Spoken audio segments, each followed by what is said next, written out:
His forebears have had thousands of years to adapt to the Kalahari, so he needs very little liquid, and he knows where to find it.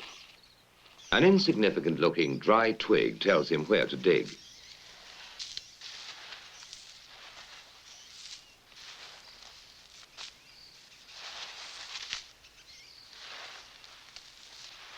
Anyone else would die. He unearths a bulbous root, which is really just a solid lump of wood with hard fibers that are merely damp. Civilized man would need some pretty complicated technology and machinery to get water out of it, but he uses the very simplest of tools. His scraper is a stick that has been split to give it a sharp edge, and he produces some dry-looking shavings. But you take a handful, point your thumb at your mouth, squeeze very hard, and wait for it.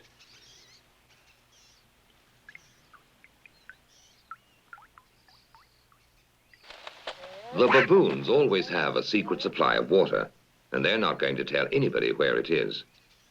And when a Kalahari ventures into the deep Kalahari on a hunting trip, he has to find water, because unlike the Bushmen, he doesn't know how to make liquid from a root. But he has his own way of finding out where the water is.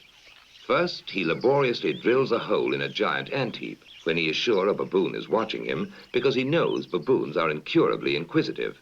Next, he puts some wild melon seeds into the hole and works them in so that they drop into a hollow. Then he saunters off, knowing the baboon is burning with curiosity.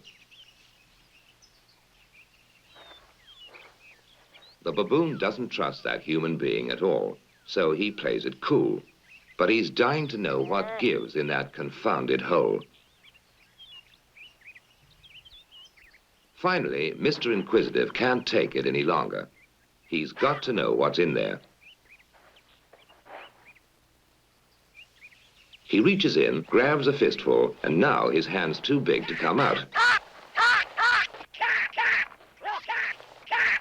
If he had the sense to drop the seed, he could free his hand.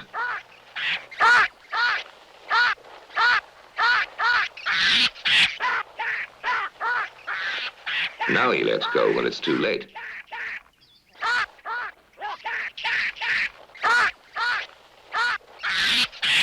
So that was a smart enough way to catch a baboon, but he still has to make him talk.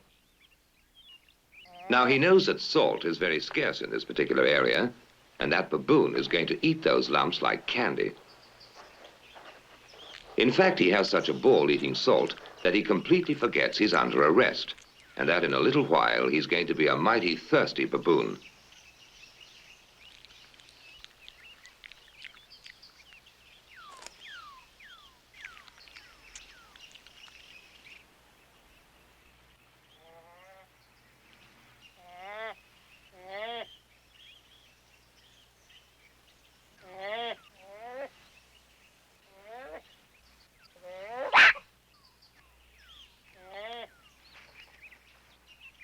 Next morning, he decides the brainwashing has worked, so he sets him free, knowing that in his condition, he won't care who follows him to the secret reservoir.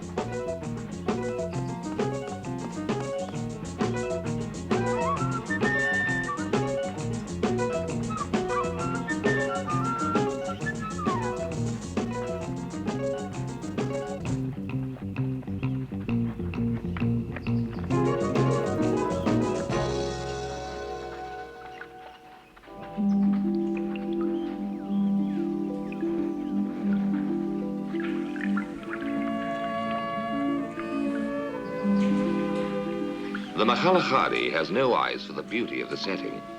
To him, water is beautiful.